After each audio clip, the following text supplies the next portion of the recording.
ಮಾಧ್ಯಮ ಮಿತ್ರರಿಗೆ ಸ್ವಾಗತ.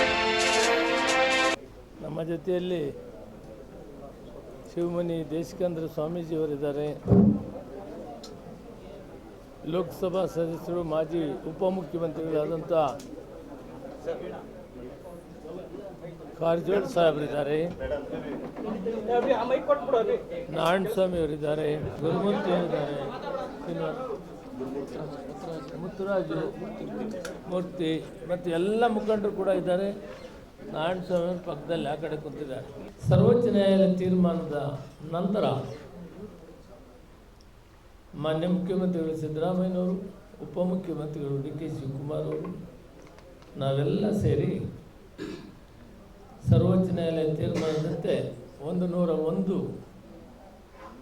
ಜಾತಿಗಳನ್ನು ಆ ಜನಸಂಖ್ಯೆ ಆಧಾರದ ಮೇಲೆ ಅವ್ರಿಗೆ ನ್ಯಾಯ ಕೊಡಬೇಕು, ಅವರ ಮೂಲ ಜಾತಿಯನ್ನು ಬರೀಬೇಕನ್ನೋದೇ ಮುಖ್ಯ ಉದ್ದೇಶ. ಈ ಒಂದು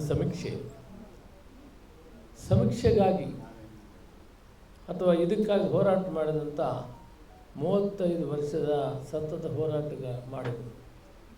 ಮಾದಿಗ ಮೀಸಲಾತಿ ಹೋರಾಟ ಸಮಿತಿಗಳು, ಮಾದಿಗ ದೊಂಡಾರ ಸಮಿತಿಗಳು, ಸಾಕಷ್ಟು ಎಲ್ಲ ಸಂಘ ಸಂಸ್ಥೆಗಳು ಕೂಡ ಇದಕ್ಕಾಗಿ ಬಹಳ ಹೋರಾಟ ಮಾಡಿದರು. ಇವತ್ತು ಈಗಾಗಲೇ ನಾರಾಯಣಸ್ವಾಮಿಯವರು ಮಾಜಿ ಕೇಂದ್ರ ಸಚಿವರು ಹೇಳ್ತಾ ಇದ್ದರು, ನಾವು ಸಹಕರಿಸಬೇಕಾಗಿದೆ.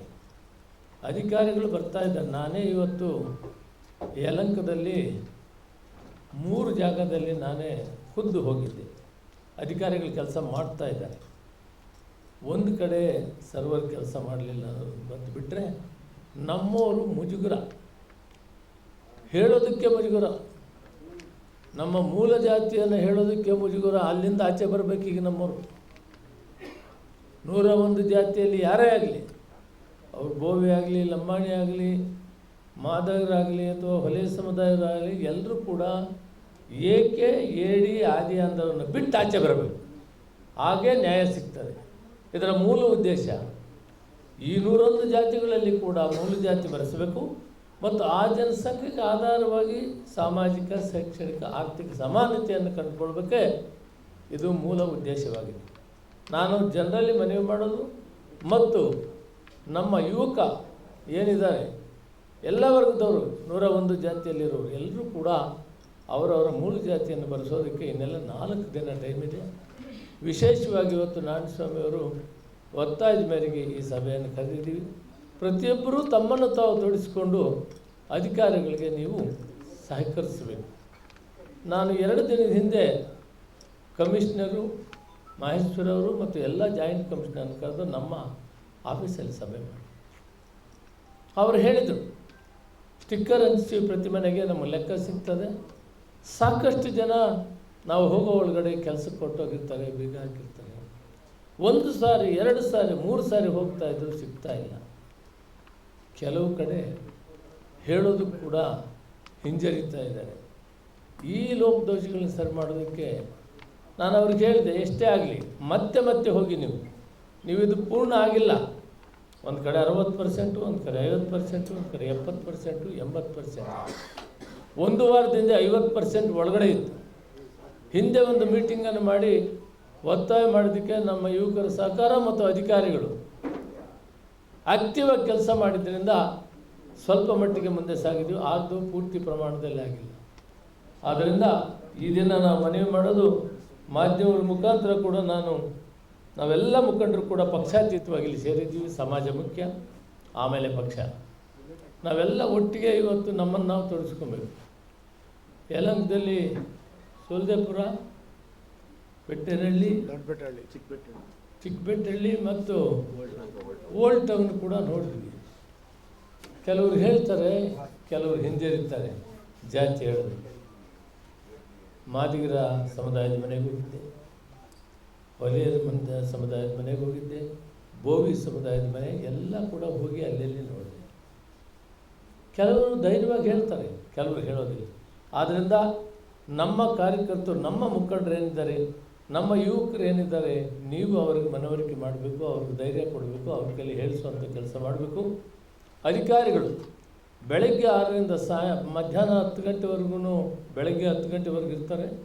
ಸಾಯಂಕಾಲ 5ರಿಂದ 9 ಗಂಟೆವರೆಗೂ. ಯಾಕಂದರೆ ಆ ಟೈಮ್ ಯಾಕೆ ಫಿಕ್ಸ್ ಮಾಡಿದೆ ಅಂದರೆ, ಈ ಕೆಲಸಕ್ಕೆಲ್ಲ ಹೋಗಿಬಿಡ್ತಾರೆ, ಎಲ್ಲ ಬಡವರಿದ್ದಾರೆ, ಕೂಲಿಗೆ ಹೋಗಿ ಕೆಲಸ ಇರ್ತಾರೆ. ಅದಕ್ಕೆ ಬೆಳಿಗ್ಗೆ 6ರಿಂದ 10 ಗಂಟೆವರೆಗೂ ಕಂಪಲ್ಸರಿ ಹೋಗಬೇಕು ಅಂತ ಹೇಳಿದ್ದೀನಿ ಮನೆಗಳಿಗೆ. ಸಾಯಂಕಾಲ 5ರಿಂದ 9 ಗಂಟೆವರೆಗೂ ಹೋಗಬೇಕು. 1 ಸಾರಿ ಸಿಕ್ಕಲಿಲ್ಲ, 2 ಸಾರಿ 3 ಸಾರಿ ಪ್ರಯತ್ನ ಮಾಡಬೇಕು. ಇದು ಸಂಪೂರ್ಣವಾಗಲೇಬೇಕಾಗ್ತದೆ. ನಾವಿದು ಸಂಪೂರ್ಣವಾಗದೆ ತೀರ್ಮಾನ ತೆಗೆದುಕೊಳ್ಳೋಕೆ ಆಗೋದಿಲ್ಲ ಅಂತ ಅಧಿಕಾರಿಗಳು ಸೂಚನೆ ಕೊಟ್ಟಿದ್ದೀನಿ. ವಿಶೇಷವಾಗಿ ನಾವು ಅವರಿಗೆ ಸ್ಪಂದನೆ ಮಾಡೋದು, ಅವ್ರಿಗೆ ಸಹಕಾರ ಕೊಟ್ಟರೆ ಇದಾಗ್ತದೆ ಅಂತ ಇವತ್ತು ಮೀಟಿಂಗ್ ಏನು ಕರೆದಿದ್ದೀವಿ ಅಂದರೆ, ವಾರ್ಡ್ಗೆ 5 ಜನ ನಮ್ಮ ಯುವಕರು ತಯಾರಾಗಿಕೊಂಡು ಆ ಅಧಿಕಾರಿಗಳಿಗೆ ಸಹಕಾರ ಕೊಡುವಂಥದ್ದು.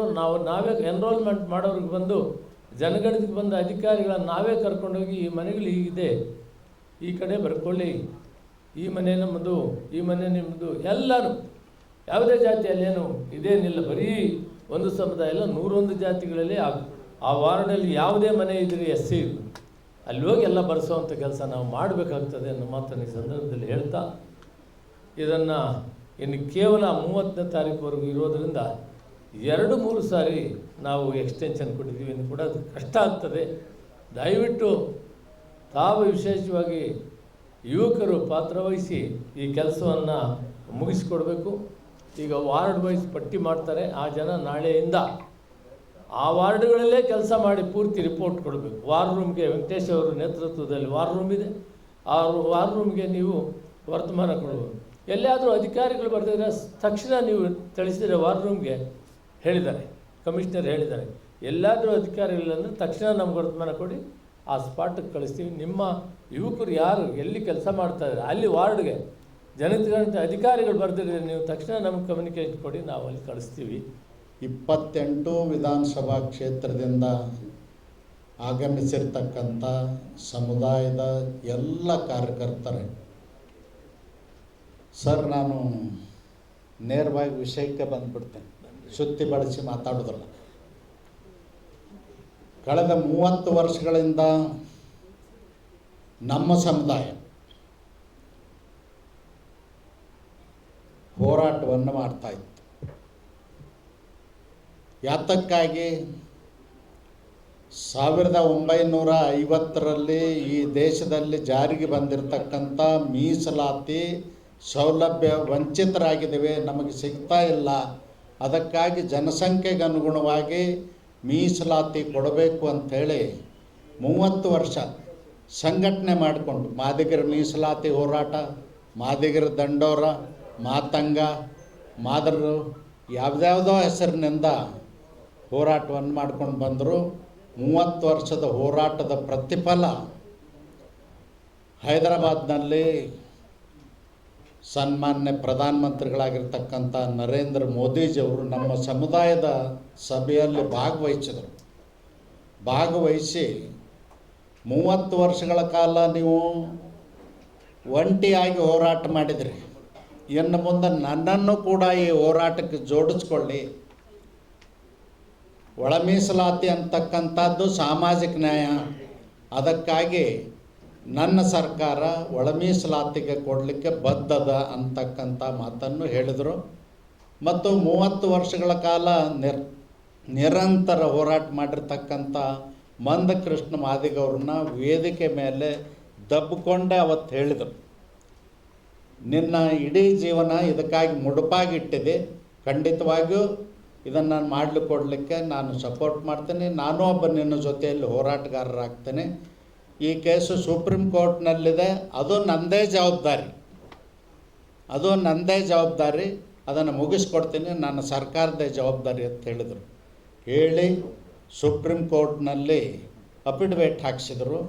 ಸಾಲಿಸಿಟರ್ ಜನರಲ್ಲು, ಅಟಾರ್ನಿ ಜನರಲ್ ಅವರು ಕೋರ್ಟಿಗೆ ಅಪಿಯರ್ ಆಗಿ ಸುಪ್ರೀಂ ಕೋರ್ಟ್ನಲ್ಲಿ ವಾದ ಮಾಡಿಸಿ ಒಳ ಮೀಸಲಾತಿ ಕೊಡೋದು ಆಯಾ ರಾಜ್ಯ ಸರ್ಕಾರಗಳಿಗೆ ಅಧಿಕಾರ ಇದೆ, ಕೊಡಬಹುದು ಅಂತ ಸುಪ್ರೀಂ ಕೋರ್ಟ್ ಆದೇಶ ಮಾಡಿದ ಮೇಲೆ ಆಗಸ್ಟ್ 1, 2024 ಆಯ್ತು. ಹಾಗೆ 1 ವರ್ಷ ಆಗಲಿಕ್ಕೆ ಬಂತು, ಹೆಚ್ಚು ಕಡಿಮೆ 1 ವರ್ಷ ಆಗಲಿಕ್ಕೆ ಬಂತು. ನಮ್ಮ ನೆರೆ ರಾಜ್ಯ ಆಂಧ್ರ ಪ್ರದೇಶದವರು, ತೆಲಂಗಾಣದವರು ಈಗಾಗಲೇ ಒಳ ಮೀಸಲಾತಿ ಜಾರಿ ಮಾಡೋದು ಅಷ್ಟೇ ಅಲ್ಲ, ಗೆಜೆಟ್ ನೋಟಿಫಿಕೇಷನ್ ಸುತ್ತ ಮಾಡಿಬಿಟ್ರು. ಆದರೆ ಕರ್ನಾಟಕದಲ್ಲಿ ಅದು ಆಗ್ತಾ ಇಲ್ಲ. ನ್ಯಾಯಮೂರ್ತಿ ನಾಗಮೋಹನ್ ದಾಸ್ ಅವ್ರಿಗೆ ಕಮಿಷನ್ ಮಾಡಿದ ಮೇಲೆ ಇದು ನಾವು ಹೋಗಿ ಭೇಟಿ ಆದ್ವಿ. ಮತ್ತು ಅವತ್ತು ಮುನಿಯಪ್ಪನವ್ರಿಗೂ ನಾನು ಫೋನ್ ಮಾಡಿ ವಿನಂತಿ ಮಾಡಿದೆ, ಇನ್ನೊಂದು ಕಮಿಷನ್ ಮಾಡುವಂಥ ಅವಶ್ಯಕತೆ ಇಲ್ಲ, ಎಲ್ಲ ಡಾಟಾನೂ ಸರ್ಕಾರದಲ್ಲಿದೆ. ಅದಕ್ಕಾಗಿಯೇ ನಾವು ಮಾಧುಸ್ವಾಮಿಯವರಿದ್ದಂಥ ಸಂದರ್ಭದಲ್ಲಿ ಮಾಧುಸ್ವಾಮಿ ಕಮಿಟಿ ಮಾಡಿ ಬಸವರಾಜ ಬೊಮ್ಮಾಯಿ ಅವ್ರ ಸರ್ಕಾರದಲ್ಲಿ ನಾವು ಇದನ್ನು ಮಾಡಿದ್ದೀವಿ, ಜಾರಿ ಮಾಡಿಸ್ಬಿಡಿ ಅಂತ ಹೇಳಿದ್ವಿ ನಾವು. ಅದು ಸುಪ್ರೀಂ ಕೋರ್ಟಿಗೆ ಕೂಡ ಕೊಟ್ಟಿದ್ವಿ ನಾವು, ಅದನ್ನೇ ಜಾರಿ ಮಾಡಿಸಿ ಅಂತ ಹೇಳಿದ್ರೆ ಇಲ್ಲ, ಅದೇನೋ ಟೆಕ್ನಿಕಲ್ ಪ್ರಾಬ್ಲಮ್ AKAD ಅಂತಕ್ಕಂಥದ್ದು, ಅದನ್ನು ನಾವು ಮಾಡ್ತೀವಿ ಅಂದ್ರೆ ಅದು ಮಾಡ್ಲಿಕ್ಕೆ ಸಾಧ್ಯ ಇಲ್ಲ ನಿಮಗೆ ಅಂತ ಹೇಳಿದ್ದು ನಾನು, ನೇರವಾಗಿ ಹೇಳಿದ್ದೆ. ಆಗೋದಿಲ್ಲ ಅದು, ಯಾಕಂದ್ರೆ ಕೆಲವರು ಬರ್ಸೋದಿಲ್ಲ, ಮಾದಿಗರತ್ತೂ ಬರೀಲಿಕ್ತಾ ಇರಲಿಲ್ಲ, ಚಲುವಾದೇವ್ರತ್ತೂ ಬರೀಲಿಕ್ತಾ ಇರಲಿಲ್ಲ. ಈ ಸಮಸ್ಯೆ ಇಡೀ ರಾಜ್ಯ ತುಂಬ ಇಲ್ಲ. ಇದು ಕೇವಲ ಹಳೆ ಮೈಸೂರು ಪ್ರಾಂತದ 8 ಜಿಲ್ಲೆಗಳಲ್ಲಿ ಈ ಸಮಸ್ಯೆ ಇದೆ. ಅದಕ್ಕಾಗಿ ನಾನು ವಿನಂತಿ ಮಾಡಿದೆ, ನಾವೆಲ್ಲ ವೈಜ್ಞಾನಿಕವಾಗೇ ಮಾಡಿದ್ದೀವಿ, ಆ ಕಮಿಟಿಯಿಂದ ಭಾಳಷ್ಟು ಪರಾಮರ್ಶೆ ಮಾಡಿದ್ದದ, ಅದಕ್ಕಿನ್ನ ಸಮಯ ವ್ಯರ್ಥ ಮಾಡೋದು ಬೇಡ ಅಂಥೇಳಿ ವಿನಂತಿ ಮಾಡಿದೆ. ಆದರೂ ಸರ್ಕಾರ ನಾವು ಮಾಡೇ ಕೊಡ್ತೀವಿ 40 ದಿವಸದಲ್ಲಿ ಅಂಥೇಳಿ ಕಮಿಟಿಯನ್ನು ಮಾಡಿದ್ರು. ಈಗಾಗಲೇ 3 ತಿಂಗಳು ಕಳೆದೋಗಿದೆ. 40 ದಿವಸ ಆದಮೇಲೆ ಮತ್ತೆ ಹಾಗೆ ಎಕ್ಸ್ಟೆನ್ಷನ್ ಆಗ್ತದೆ, ಈಗೂ ಕೂಡ ಆಗಿದೆ. ಅದಕ್ಕೆ ನನ್ನ ವಿನಂತಿ ಏನಂದ್ರೆ, ನೀವು ಯಾರಿಗೆ ಬೇಡೋ ಯಾರಿಗೆ ಬೇಕೋ ಅದು ನನ್ನ ಪ್ರಶ್ನೆ ಅಲ್ಲ. ನಮ್ಮ ಸಮುದಾಯಕ್ಕೆ ಅನ್ಯಾಯ ಆಗಿದೆ, ನಮ್ಮ ಸಮುದಾಯ ಹೋರಾಟ ಮಾಡ್ತಾ ಇದ್ದಾರೆ, ಅವ್ರಿಗೆ 6% ಕೊಟ್ಬಿಡಿ. ಹೇಗಿದ್ರೂ ಮೊದಲು ಸದಾಶಿವ ಆಯೋಗದಲ್ಲೂ 6% ಇದೆ, ಮೊದಲೂ ಇದೆ, ಹಿಂದೆ ಸರ್ವೆ ಮಾಡಿದಂಥ ಸಂದರ್ಭದಲ್ಲೂ ಇದೆ. ಯಾರೂ 6%ಕ್ಕಿಂತಲೂ ಕಡಿಮೆ ಅದಂತ ಡಿಸ್ಪ್ಯೂಟ್ ಮಾಡಿಲ್ಲ, ಇನ್ನೂ ಹೆಚ್ಚದ, ಕಡಿಮೆ ಇಲ್ಲ. ಅದಕ್ಕಾಗಿ ಕೊಟ್ಬಿಡಿ, ಆಮೇಲೆ ನೀವು ಮಾಡ್ಕೊಳ್ಳಿ. ಎಲ್ಲರೂ ಕೂಡಿಡ್ರಿ, ಬಿಡುವವರು ಇದ್ದರೆ ಬಿಡಲಿ, ಬೇಕಾದವ್ರು ತೊಗೊಳ್ಳಿ, ಬೇಡಾದವ್ರು ಬಿಡಲಿ. ಆದರೆ ಇದನ್ನು ಆದೇಶ ಮಾಡಿ ಕೊಡಬೇಕು ಅಂತ ನಾವು ವಿನಂತಿ ಮಾಡಿದ್ವಿ. 2011ರ ಸೆನ್ಸಸ್ಸಲ್ಲಿ 70% ಬೆಂಗಳೂರಿನಲ್ಲಿ ಗಣತಿಗೆ ಸೆನ್ಸಸ್ಗೆ ಸ್ಪಂದನೆ ಸಿಕ್ಕಿದೆ. 2011ರಲ್ಲಿ ಇಡೀ BBMP ಅಧಿಕಾರಿಗಳು, ಇಡೀ ಸರ್ಕಾರ, ನಮ್ಮ ಮಂತ್ರಿಗಳು ಹತ್ತಿದ್ರೂ ಸಹ 49% ನಮಗೆ ಸ್ಪಂದನೆ ಆಗಲಿಲ್ಲ, ಸಭೆ ಆಗಲಿಲ್ಲ ಇರುವವರೆಗೂ. ಆ ದಿಕ್ಕಲ್ಲಿ 2011ರಲ್ಲಿ ಬೆಂಗಳೂರಿನ ಪರಿಶಿಷ್ಟ ಜಾತಿಯ ಜನಸಂಖ್ಯೆ 9,46,982. 9,46,982. ಈಗ ಸರ್ವೆಗೆ ಸ್ಪಂದನೆ ಮಾಡಿರೋದು 6,77,438. 3 ಲಕ್ಷ ಮಂದಿ ನಾವು ಈ ಸಮಾಜಕ್ಕೆ, ಈ ಜಾತಿಗೆ, ಪರಿಶಿಷ್ಟ ಜಾತಿಗೆ ಸೇರಿರು ಅಂತೇಳಿ ಮಾಹಿತಿಯನ್ನು ಕೊಟ್ಟಿಲ್ಲ.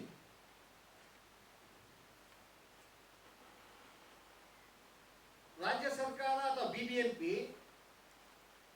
ಬರ್ತ್ ರೇಷಿಯೋ ಮೇಲೆ ಜನಸಂಖ್ಯೆ ವರ್ಷಕ್ಕೆ ಎಷ್ಟು ಇಂಕಿರಾಜ ಆಗ್ಬೋದು ಅನ್ನೋ ಕ್ಯಾಲ್ಕುಲೇಟೆಡ್ ಡೇಟಾ ರಿವೈಸ್ ಮಾಡಿ ಬೆಂಗಳೂರಿನಲ್ಲಿ 13,62,334 ಅಂದಾಜು. 13 ಲಕ್ಷಕ್ಕೂ ಹೆಚ್ಚಾದ 14 ಲಕ್ಷ ಪರಿಶಿಷ್ಟ ಜಾತಿಯವರು ಇರಬೇಕು ಅಂತ ಅಂದಾಜು ಮಾಡಿ ದಾಖಲೆ ಮಾಡಿ. ಆದರೆ ನಮ್ಗೆ ಸಿಕ್ಕಿರೋದು ಎಷ್ಟು? 6,77,000. 50% ಆಗಲಿಲ್ಲ.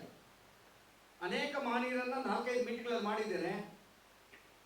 ಈ ಬೇಸರ ಮಾಡ್ಕೊಬಾರ್ದು. ನಾವೆಲ್ಲ ಕೆಲವರೆಲ್ಲ ಮಾತ್ರ ನಾನು 100% ನೀನಾರ ಅನ್ನಿ, ಯಾರಯ್ಯ ನೀನಾರ ಹೇಳೋದಕ್ಕೆ ಅನ್ನಿ ಸ್ವೀಕಾರ ಮಾಡ್ಕೊಳ್ತೀವಿ. ಯಲಹಂಕದಲ್ಲಿ ವೆಂಕಟೇಶ್ 19,556 2011ನೇ ಜನಗಣತಿಗೆ ಅದಕ್ಕೆ 40% ಇನ್ಕ್ಲೂಡ್ ಮಾಡಿದ್ರೆ 40% ಇನ್ಕ್ಲೂಡ್ ಮಾಡಿದ್ರೆ 27,000 ಇರಬೇಕು ನಿಮ್ಮ ಕಾನ್ಸ್ಟಿಟ್ಯೂನ್ಸಿಯಲ್ಲಿ ಎಸ್ಸಿಗಳು. ಸರ್ವೆ ಆಗಿರೋದು ಕೇವಲ 15. ಅಥವಾ ಬೇಡ 19 15 ಕಳೆದು 4,000 ಚಿಲ್ಲರೆಗೆ 40% ಸೇರಿಸ್ಕೊಂಡ್ರೆ 4,500 14,600 7,000 ಇನ್ನೂ ಸರ್ವೆ ಆಗಬೇಕಾಗಿದೆ. 7,000 ದಲಿತರು, ಪರಿಶಿಷ್ಟ ಜಾತಿಯವರು ನಮ್ಮ ಜಾತಿ ಗಣತಿಗೆ ಸ್ಪಂದನೆ ಮಾಡಬೇಕಾಗಿದೆ. ಗೊತ್ತಾಯ್ತಲ್ವಾ? 7,000 ವೆಂಕಟೇಶ್ ಅವರೇ, ಎಲ್ಲಿ ನಿಮ್ಮ ಟೀಮಲ್ಲಿ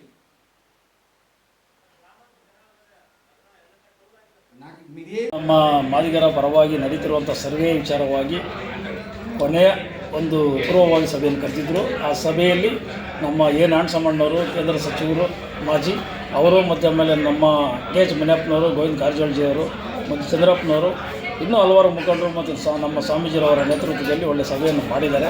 ಆ ಸಭೆಯಲ್ಲಿ ತಗೊಂಡಂಥ ನಿರ್ಣಯಗಳೇನಂತಂದರೆ, ಈ ವಾರ್ಡ್ ವೈಸ್ ಎಲ್ಲ ನಮ್ಮ ಕಾರ್ಯಕರ್ತರು ಮತ್ತು ಆಮೇಲೆ ಇನ್ನೂ ಹಲವು MLA MLC ಎಲ್ಲ ಸೇರಿಕೊಂಡು ಇಮಿಡಿಯೇಟ್ಲೆಲ್ಲ ಸೇರಿಕೊಂಡು ನಮ್ಮ ಜಾತಿನ ಹೇಳಿ ಅರ್ಜೆಂಟ್ ಸರ್ವೆಯನ್ನು ಮುಕ್ತಾಯಗೊಳಿಸಿ ಒಳ್ಳೆಯ ರಿಸಲ್ಟ್ ಬರಲಿ ಅಂತ ಹೇಳಿದರು.